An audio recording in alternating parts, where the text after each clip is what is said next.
What's the story, guys? Welcome to the podcast. Today is proudly sponsored by Tidl Sport's Recovery Spray. When it comes to the juggernaut of making you feel better, recovery is the name of the game. And this is the one to go to, tidlsport.com. Let them know that Marcus sent you for all of your recovery needs. This stuff's the best. Cryotherapy, CBD, cannabinoids, spray it anywhere. Back, neck, elbows, wrists.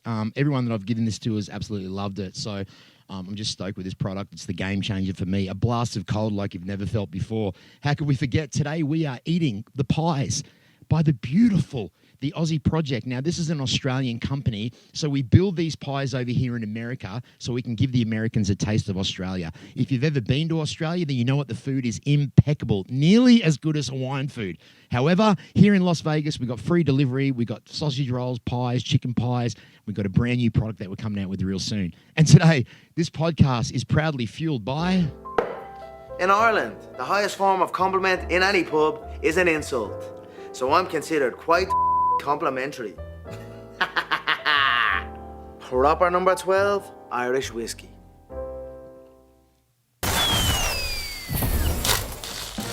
The Marcus Deegan Show.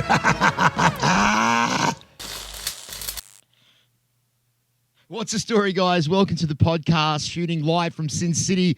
This is Marcus Deegan for the Marcus Deegan Show, episode 1 of season 3. I am so stoked to be here. I'm excited. I'm pumped. I've had an amazing morning. As you can see, the set has all changed up. We're rebranding. We're changing the name, the Marcus Deegan Show. And to be honest with you, I've got to say, I am a little bit nervous today. I'm a little bit starstruck. I'm a little bit happy. I've had a couple of beers. I've had a couple of shots of the Proper 12, and I've got some of my mates in the studio with me. It is going to be a bomb podcast today, man. I'm just so pumped for this. And I've got a bunch of people that I want to introduce you to. But first of all, I want to introduce you to a man that made this possible. This podcast was not going to be happening today, so I had to call on one of my buddies. One of my buddies from Extreme Couture. He's a very handsome redhead. Now, you'd think he was Irish, but he's not. He's handsome, he's big, he does an amazing double leg, he's got some really good elbow strikes, and he's a good mate of mine. Would you please welcome to the podcast, Coach Eric Nicksick, Coach of the Year. What's up, brother? Nothing much, brother. Thanks for having me. Thanks very much for coming on again. You were only here a couple of weeks ago. I know. I feel like it's just stayed in the basement, so just kept locked up. How was your experience last time that you were here? I loved it. It was one of my favorite ones we did. And you brought in a couple of warriors today to because I had a couple of my guests pull out. I gave you a call and you said, "Hey, I can get these two guys on the show." And I was like, hell yeah. 2 of my hammers. Is that what you call them? The hammers? These are my hammers. The Hawaiian hammers. These are my hammers. So when I knew that there was going to be some Hawaiians on the show today, first thing I thought was food and alcohol. I'm going to ply these guys with food and I'm going to ply these guys with alcohol. And as I introduce these men to the show, I'm going to play a little bit of background music here.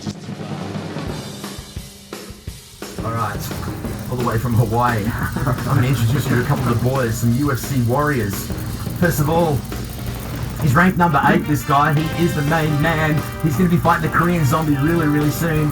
Dan 50K Egan! What's up, Marcus? Oh, good to see you, my brother. Thanks for coming along. And there's another one sitting over there. He's drinking a Corona. He's got that look on his face. His music is pumping him up. He tells the stories. The story time man himself, Puna, not Sorrentino, Soriano! I don't even like to drink.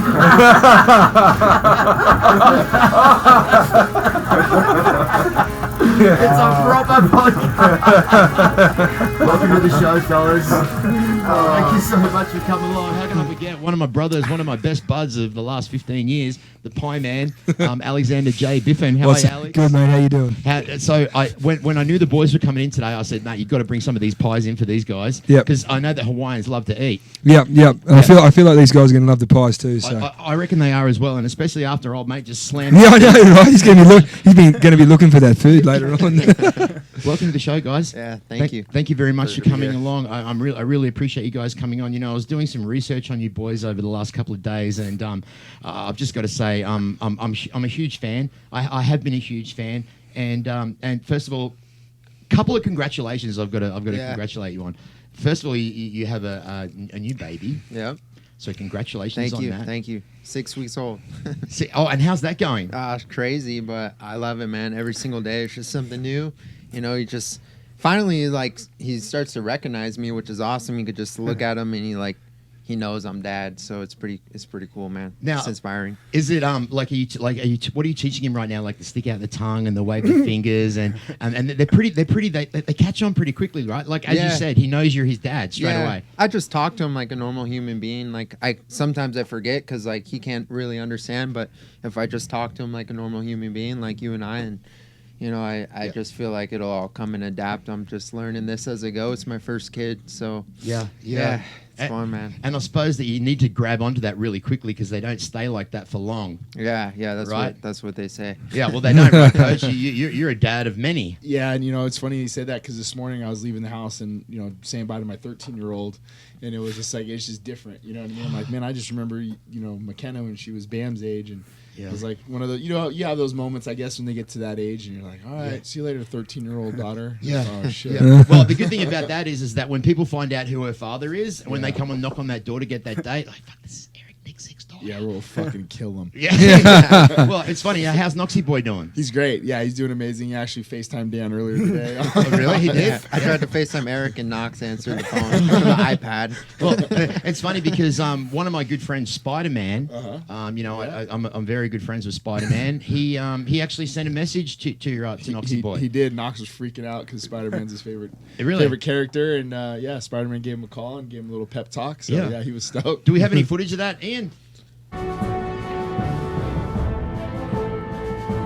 Hey, Knox!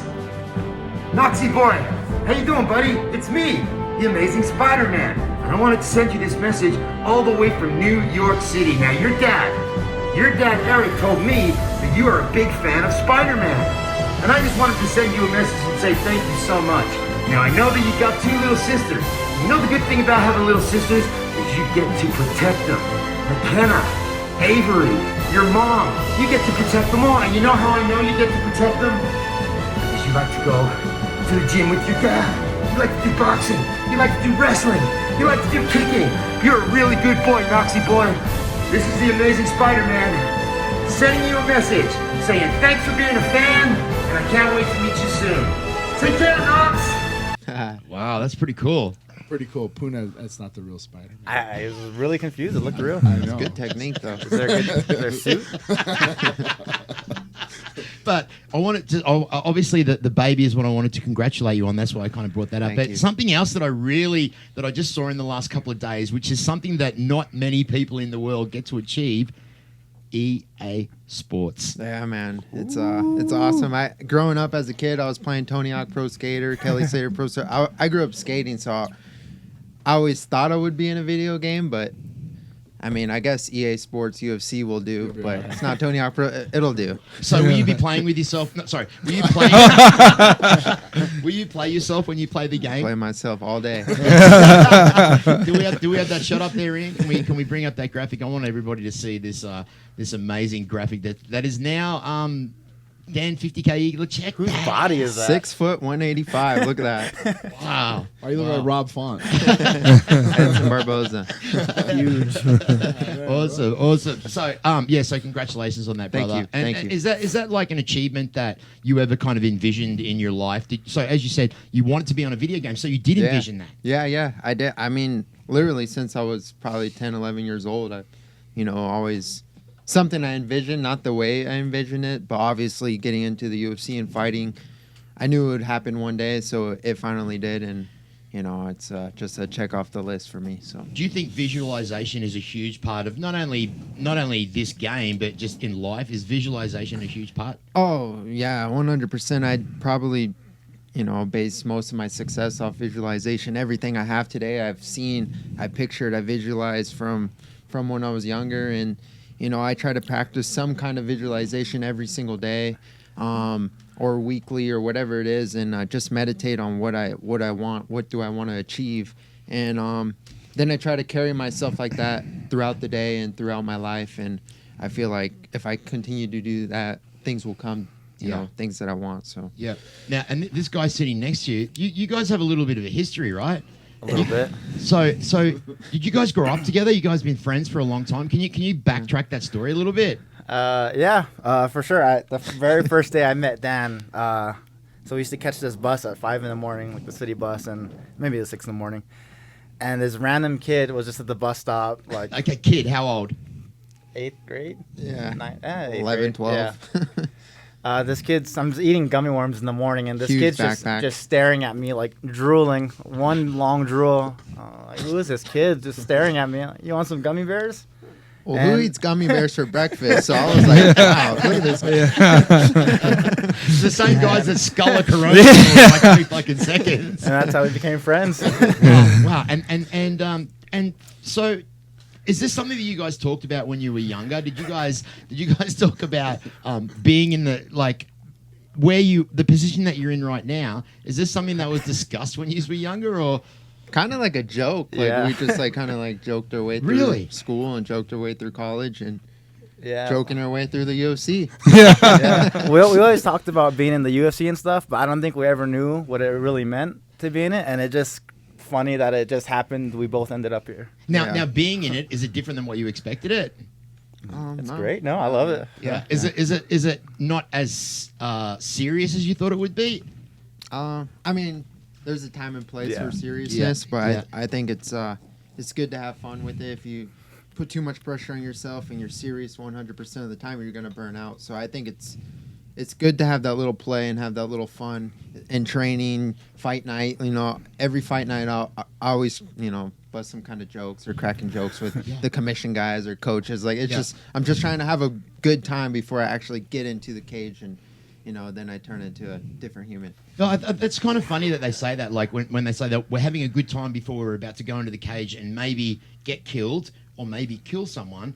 For the average human being, why don't we have that mindset feeling? Is it because we don't train? Is it because we're not in the UFC? Like, to me, there'd be nothing more terrifying than having to go out into a cage and fight another man that wants to hurt you in front of the whole world. Where does that come from? That spirit, that warrior spirit? Yeah, and I think everybody's different, and just understanding who and what they need. But, this guy, I've never seen anything like it. He's jokes and sleeps all day long, and then the moment he gets his hands wrapped, he's just a whole different dude. Like at that point, and then he doesn't want to talk to you. He doesn't want to warm, like he doesn't want to hug. Like guys hug when they get in the thing to go walk up to the cage. Don't hug me, don't touch me.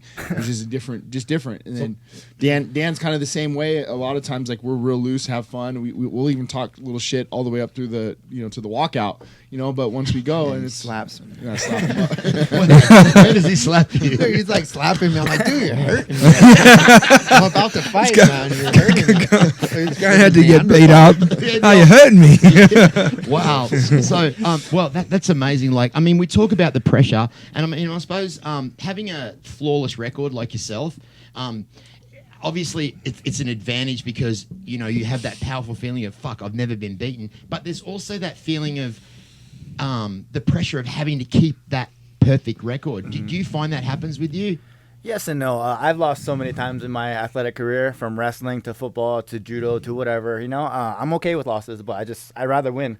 Right. And when it comes to the pressure, I enjoy it. I love the pressure. I know it's just going to make me that much better of a fighter. The more the pressure. When it comes to pressure, you can't get much more harder people than the Serbians. Yeah. Serbian men are hard men. And I've seen the fight with you and Dusko many times. I rewatched it again this morning just to refresh. You had some time off before that fight, right? Yeah. Like a year and a half. Yeah. Yeah, and was that was due to injury? Yeah. Yeah. A couple injuries in a row. Yeah. Which one? Can you just tell us which one? I had a concussion right after my debut. I was training to get ready for another fight. I got a concussion. And then COVID hit, and like the concussion symptoms kind of came back. And as soon as that kind of cleared up, like the very first day of practice, I tore the labrum in my hip, and that sucked. I was just in so much pain. And like the very first day of camp was kind of the first day I could train, so I only could do from camp to that fight.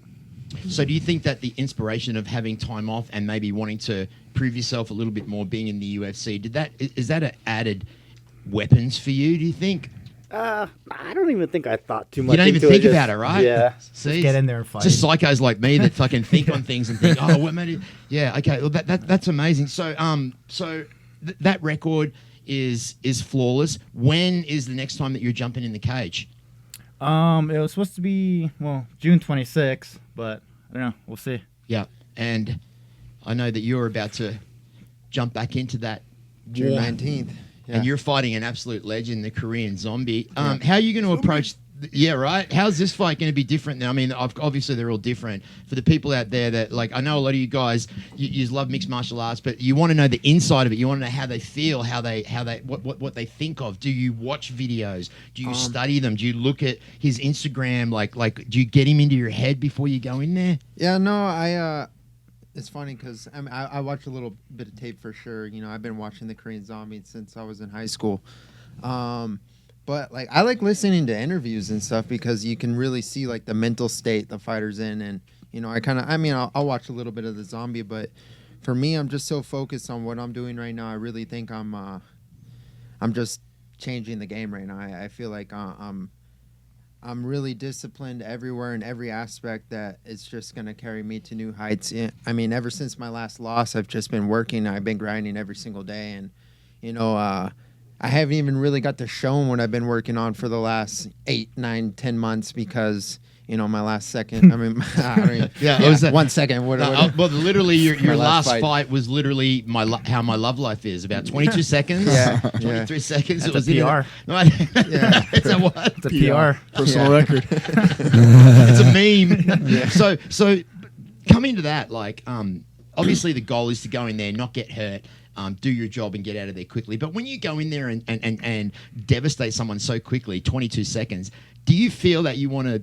Are you like, would you come out there and go, "Fuck, this is that 8-week camp. I wish I could have gone in there and showcased a little bit more"? Nope. Or it's not like that. Yeah, no. I mean, sometimes like I've had fights where I finish the guys in under a minute, and like you almost feel a little underwhelmed, and like you wanna keep going because you train so long and you grinded so much that. You know, the fight was only a minute, but in that case, that was probably the best case scenario because I had my son was due any day from that fight, and so it was nice to just get in and get out. But it was also nice, like I didn't get to show anything that I've worked on. So like these are like hidden tools for me that I haven't even shown, like my improvements, my skills. Obviously, I did with one punch, but.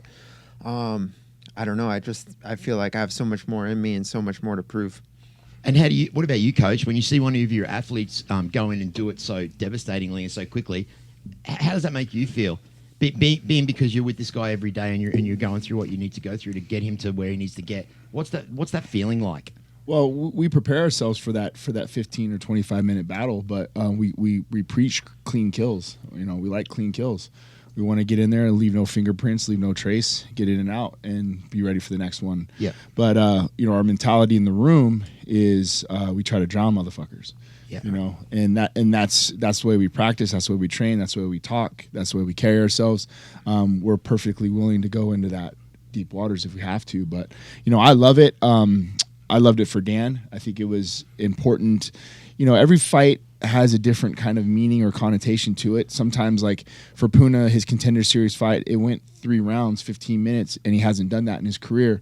And it showed him what he's capable of doing. You know, so for me, if I had a fighter who was 8-0 and all first round knockouts, I'd have a lot of questions about his stamina. How does he do in deep waters? And he was able to answer those questions. For Dan, every little piece of the puzzle that we've ever had in our 13 fights together, I think 12 or 13 fights together, he's answered every little thing. We fought through adversity. We've gone 5 rounds. We've knocked dudes out. We've finished guys. We've submitted guys. We've done everything that you're supposed to do. So as a coach, there's not a lot of things to question. Yeah. You know, so you just let it come as it is, and we prepare for the worst. But you know, we obviously celebrate it when it's the best. And does Khabib? Does he call you before your fights and give you some encouragement? Because I know you guys are good friends. Yeah. Does that happen at all? Yeah, he usually does, actually. So, like, kind of every fight, he'll send me some kind of message or a video, like, come on, Dan, let's go. Like, smash this guy. Be first. You're like me. You don't go in there. Don't think. You go smash this guy. Smash. So awesome. So, yeah, it's cool coming from a guy like him. You know, it's just a legend. And, you know, it's definitely inspiring. He told me too. He's like, if I become the champ, he'll come back. That's badass. Did he really say that? He did. That's an exclusive right there. You heard it here first on the Marcus Deegan show. Khabib Nurmagomedov said that my main man, once he wins, that's it. He's coming back. That's so badass, man. Now I heard this. Now I don't know if this is true or not. Now if it's not, correct me on it. I heard that you weren't even. about hitting the mitts. You weren't really sure on the exact location to place your fist in those mitts. Is that true? I don't know. Or I is thought some you just dickhead. I thought you just hit the mitt as hard as you can. They So never- it is true. Yeah. Some dickhead messaged me on fucking Twitter and goes, he doesn't even know how to hit the mitts properly. And I was like, what are you talking about? All right, I'm going to bring this up. What is that about? I don't know. No one told me the circle and the mitt is the target. No one told me that. They never said it. My first lesson, no one told me that. Wow, is that right? And So- now, how much of a difference did that make? So I did that like 2 weeks before my fight, and I knocked the guy out. So I don't know. That's fair. Oh my god. That's awesome. So I see you're sporting a little bit of a shiner there. And Oh, many nice. what's your injuries? I mean, I don't have any injuries Really? right now. Yeah, I feel good. I feel healthy. Yeah. I've battled injuries in the past. You know, Yeah. I battled adversities. Yeah. But you know, I keep myself healthy. I don't know how a lot of these guys get injured and hurt. I mean, freak accidents happen, but I you know, treat myself well. I treat my body as my temple, and I try to take care of it and invest in myself because you know we only get one body, and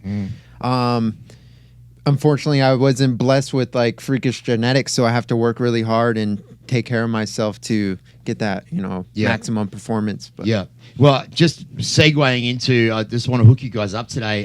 One of our, you know, this show is brought to. Have you tried this? No, I haven't. Have you tried this, Puna? Coach, I know you've tried I it, have it, right? yeah. So this is like a cryotherapy spray. It's like a sports spray. Like you've heard of Bengay, you've heard of Icy Hot, you've heard of Tiger Balm, all that kind of stuff. All that's crap. This is the game changer when it comes to recovery and cryotherapy. So you guys know about cryotherapy, right? Yeah. You go up to the PI, Heather Linden, she knows all about that. She's the great. So this is one of our amazing sponsors. I wanted to hook you guys up today with a couple of bottles of this. Awesome. To you, brother. Thank you. Puna, take that one over there. Biffo, you need some more of this, Biff? 'Cause Actually, I know yeah. you've had a couple of knee operations yourself. Yeah, I'll take one for sure. Why not? Tidlsport.com. So make man. sure you guys go and check them out. You've tried this? How does Yeah, it? I like it. I use it on my neck. 'Cause I have that problem when I hold pads and stuff. So I just spray it on my neck. It's right in my locker. Really? Yeah, I like it a lot. Works for you? Yeah, it works well. Yeah. So just go out and check them out at tidlsport.com. So what about cheat meals? What's your go-to cheat meal? Because I know you Hawaiians cheat. Yeah, I mean, your typical standard, you know, a good, nice, juicy, tasty burger. Yeah. With the tasty beverage to wash it down. Yeah. And Yeah. and you know, pizza. I love pizza. Yeah, yeah. I don't know. I'm a huge breakfast guy too. Oh, so you're like, okay. yeah. Yeah. Ask this guy. He is. It doesn't matter what town we're in. He'll find the best breakfast place in the entire town. That's It's a awesome. gift. It's a gift. I It's a have. gift. It's a freaky fucking gift. I'll go to your hometown and I'll find it. I lived here all my life. I never knew about this place. What about you, Puna? What's your go-to cheat meal, brother? I don't really cut a lot of weight, so I don't really know if it's a cheat meal. I just kind of Eat whatever the fuck you want. Yeah, let's enjoy. Young genetics, you gotta It's love it. The young gen, I know, right? You know, and it's funny because I've spent a lot of time in New Zealand. I've been to Hawaii many times. I found with the Samoans, the Hawaiians, and the Maoris, they're very similar people. We have some really great friends. Well, I mean, New Zealand is just. It's God's country, it really is, Yeah, and it's amazing. Hawaii is kind of the same. The Gold Coast, Australia, where we come from, is very similar to Hawaii. How does that transform living out here in the desert now? Is you like does the moisture get sucked out of you out here? You just adapt to it. I don't know. It's you live wherever you live. I don't know. It's easy. Yeah. I love this guy's attitude. He's just like Nothing nothing phases him. Nothing phases Hey, him. can we get another Corona for him as well? Lord of Des, can we bring a couple more of those Coronas in there? Did we leave him down there? No, I'll put it in the Oh, fridge. okay. So coming up this weekend, we got some amazing fights that are happening. And this guy right over here, I fucking love it. We got some amazing fights happening on the card. It's in Texas now. It's back to the crowds. Our sport is thriving once again. The main event for this weekend. Can you give me how you think it's going to go? And then after that goes that way, then where's it go from there? Yeah, I mean, I think it is that coin flip battle. Yeah, right. What I do really like about just knowing Chandler for so long, you know, Mike came out and trained with us right after he left Missouri, so I knew Mike as a young guy and just his willingness to compete. He's one of the most competitive guys that I've ever been around. So, you know, it's by no accident I think Mike's in the position he is in fighting for the title. You know, and then as far as Oliveira goes, I mean, he's a guy that's dangerous everywhere from the feet to the floor. He's made a lot of really good strides in his Muay Thai, the way he looks in the striking. He's able to throw and do things, I think, without any worry of getting taken down. You know, so you're able to kick and punch and throw things without, like, you know, if this guy catches my kick and takes me down, who cares? It's the element I want to be in. So I think it's a very intriguing fight. I'm looking forward to it. You know, I think it's definitely a coin flip. And then if it goes, say Chandler wins, and then he steps out, and then he's going to fight, obviously the winner of Conor and Dustin. So it's funny how everything kind of fits into where everything's going to go. Yeah, I think, you know, obviously with that fight being July, I think July 10th is Conor and Dustin. So, you know, if either one of these guys, whichever ones wins on Saturday, you know, I think really the big fight is going to be if Conor can get over the Dustin Poirier fight. And I think that's definitely what the UFC would want to see. You know? As far as money goes. Yeah, so exciting times ahead. One thing that's kind of been brought up in the media lately, and this is the reason why I wanted to talk to you about this, Coach. And I've been a huge, massive Diego Sanchez fan for a long time. And then there's this coach that's kind of jumped in on the scene. Do we have that clip? And you know what? This is fucking hard to watch this clip. But I just wanted to get Coach's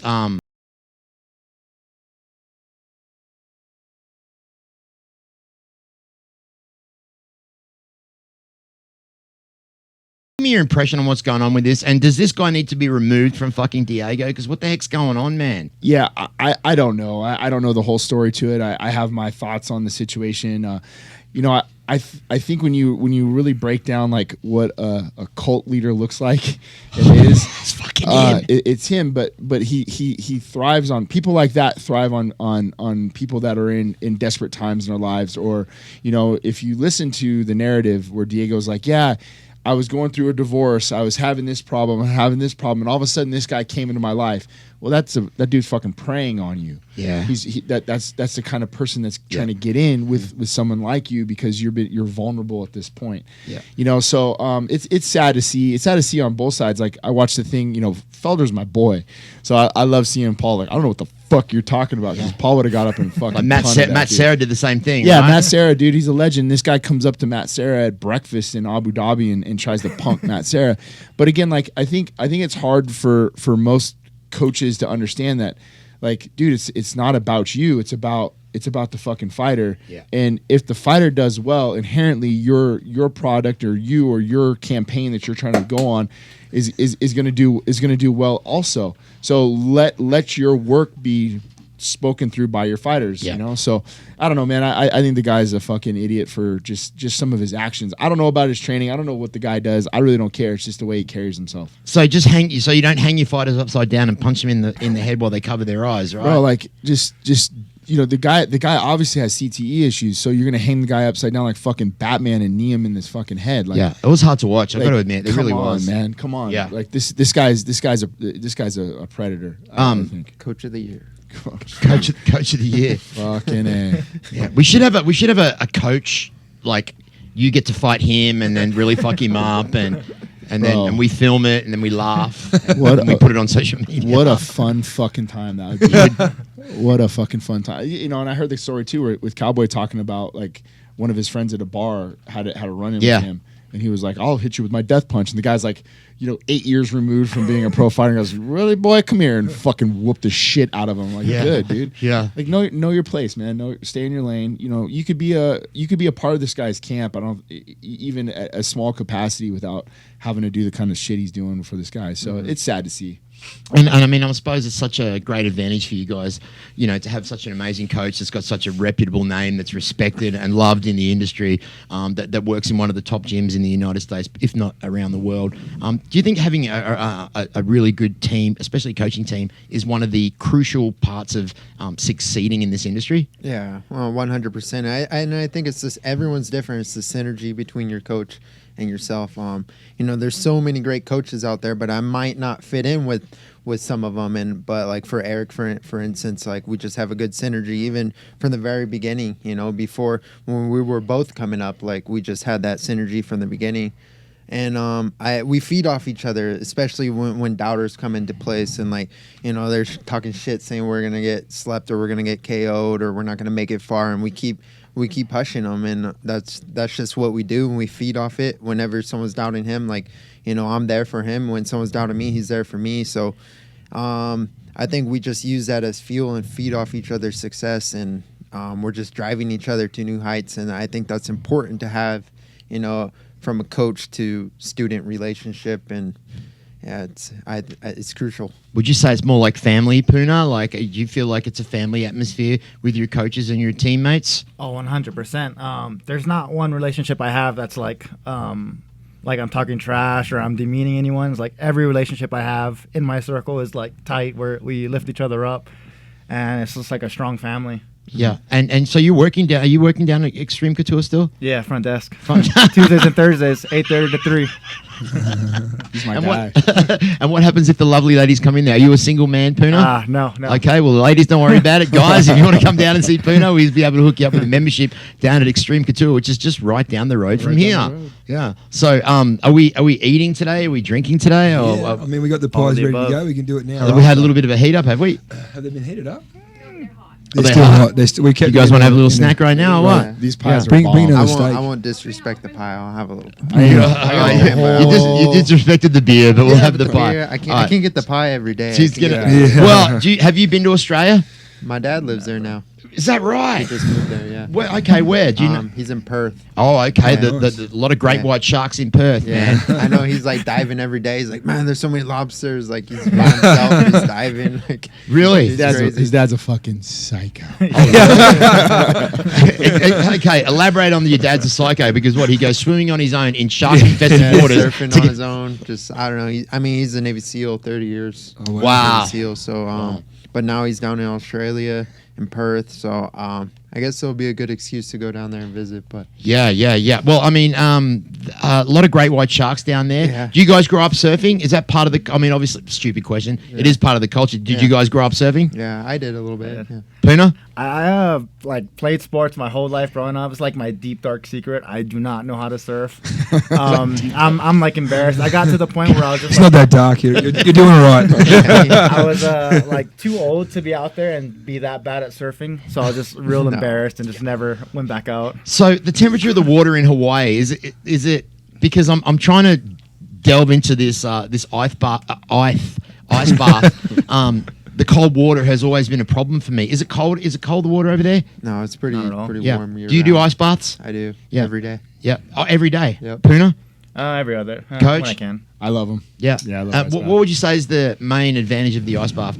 Can you explain what that actually does for you? Yeah, I mean, there's so many benefits from ice baths, Right. like just physical benefits, but I mean, more for me is the mental, just being in an uncomfortable state. But like, I feel like once if you can get yourself to do it every day and get through it, like you start to crave it. Like, so I crave it now. You know and- what? I have heard that before, brother. Yeah, you got to get there. So you can't skip days. You got to just fucking get in and Yeah. do it and breathe. Breathing's huge. That's what So- the main thing is, the breathing, right? Yeah, you can't get all like crazy. You just got to slow your exhales down and, you know, Yeah. but you get so many benefits from the ice. Yeah. And the heat. And- And the ice. So, Have you done an ice bath before? Not really. Sometimes the shower gets cold. No, I haven't been that, gotten right into my sports that much where I've needed to, Yeah. what I mean? I sort of just, yeah. He's a farrier. He rode horses. He's a horse Heck guy. yeah. He used to Grew up with horses. grew up with horses, so he's one of those kind of guys. So can we do I want to do this. This is a segment of the show that I like to call the passing of the proper. Coach Eric Nicksick, can you just grab those 2 bottles of Proper 12 right behind you there, guys? Have you tried this whiskey before? Is this something that you've ever wanted to try? I don't know. Puna's going I've always been Khabib team, so I've stayed away from the proper. Very loyal to Khabib. You know what? I understand where you're coming from, but part of what I like to do here on my podcast is to gift my guests that come on and take their time out of their day to come on and do this. Whether you take it home and put it on the shelf or whether you give it to one of your mates, whatever you want to do. I call this part the passing of the proper. Dan, there's your first bottle of Proper 12. Appreciate it. Thank you. Khabib, it's all good, brother. It's just a bit of whiskey. Sorry, Khabib. Sorry. This is Puna. Thank you. You're not even in the mafia anymore. Get the fuck out of here. So that shit goes right in the office, motherfucker. They're one of our great affiliates here, and awesome. Kind of sends me over a couple of cases, and I get to give them to my guests. So thank you. I do appreciate you coming on and having that. And so pumped for Korean Zombie. Your career's flying. Yeah. Coach, the gym is just amazing. Biffo, your fucking pie business. You're doing all right. Your pie business is going right. And I just love to see people doing well. Especially in this time and age, what's going on with fucking COVID and what's going on with everything around the world right now, especially overseas. We're fortunate to be sitting here in a beautiful studio drinking beers, and unfortunately, people in Israel aren't doing too well. I always like to get my guests to give a little bit of an inspirational comment or saying if there's someone out there that's fucking doing it tough, brother, or doesn't have any cash or needs a bit of inspiration. Is there something that you could say that? I don't know. I mean, if you're at that low point and like you really, if there's one thing you want to do in your life, just go for it. Cause like for me, for instance, like I knew I wanted to fight, but I had nothing. I had no money. I came to Vegas with $27 and I didn't have a place to live. Brad Tavares luckily let me stay on his couch, but I just came here with a vision and that I knew I would accomplish something, and I just did it, and I set out to do it, and then things just start happening. You just got to take that first step out of the comfort zone. So, I mean, that's what I would say to people. Just get out of the comfort zone. Yeah. Puna? To add on to what Dan said, in the great words of the great Shia LaBeouf, just do it! Just do it! Kind of, I don't know. No, boy. No, but you know what? You can't get any better than that. Biffo? Yeah, no, I agree with these guys. You just got to, complacency is the worst. You know what I mean? Just get out and do something new, and it's gonna it's gonna be inspirational. Just do it. Yeah. Nike. Coach? Do it anyways. Yeah, I think to just kind of echo that sentiment is just who you're surrounding yourself with. And are they meeting your goals and meeting your expectations? Are they lifting you up? Or are they bringing you back down? And I think that's the kind of the secret recipe or ingredient behind who and what we are at Extreme Couture is, we're really, each of us are trying to push one another. We're all very happy for our successes. Puna does well. We all do well. I do well. Dan, it's just kind of that domino effect where there's a little, it's not competition, it's the camaraderie, I think would be the word. And we just love being around one another. And for me as a coach, it's not hard to find inspiration to get up every day and do things when you have guys like Puna and Dan that really motivate me to get up and get out of bed and do this thing day in and day out. So man, just check your surroundings every once in a while. See who you're hanging around, see what you're doing. Yeah. Well, here's my surroundings today for my brand new show. This is episode 1 of season 3, and I got to have 4 amazing men in here. 2 of them are absolute warriors that work in one of the biggest combat sport organizations in the world. They're Hawaiians, and they're fucking awesome guys. They didn't have to come in here and do this, but they did. Amazing. Coach, thank you so much for helping me to get these guys on here of course. today. My pleasure. And guys, this didn't really go where I was intending it to go. I like to just do more of the conversational piece. Everyone knows about your career. Everyone knows about martial arts, but I like to know kind of the inside and outside. So first of all, thank you so much for coming on today. Thank you. For me, that's just starting out in this industry, that's new, that's fresh, that's a virgin to this, that's trying to make my way in this industry. I really do appreciate you guys coming That's on. It means a awesome, lot bro. to me. It means so much. Biffo, thanks for coming. We're going to feed these boys right now real quick because they got to go train. Yeah, for sure. And we've been drinking beers and Hungry. whiskey, so we're going to feed them up a little bit. After the fight, I'll come have a beer with you. You will? Yeah. Like spot on, like right after. We'll be Yeah. Oh, man, Right I inside of appreciate me. that, brother. I Come appreciate right that. Hey, listen, guys. Thanks for tuning in to the Marcus Deegan Show, formerly the What Happens Here podcast. We've changed it up a little bit. We've got some live performances coming. I'm going to be going out to the casinos. I'm going to be talking to Cirque du Soleil. I'm going to be talking to some of the big headliners, Celine Dion. I'm going to be talking to David Copperfield. I'm also going to be doing my mixed martial arts conversations here in the studio. We've got some real big things happening, and I want to thank Ian from Show Creator Studios. Thank you very much, Ian, for giving me the opportunity to be in this building and have this amazing studio. Couldn't do it without you, brother. CJ, my business partner in Ireland, thank you, bro. I love you so much. And to everyone out there that's watching us on Apple Podcasts, Spotify, iHeartRadio, or YouTube, thank you so much. Episode 1, this is Marcus Deegan for the Marcus Deegan Show. Love you guys.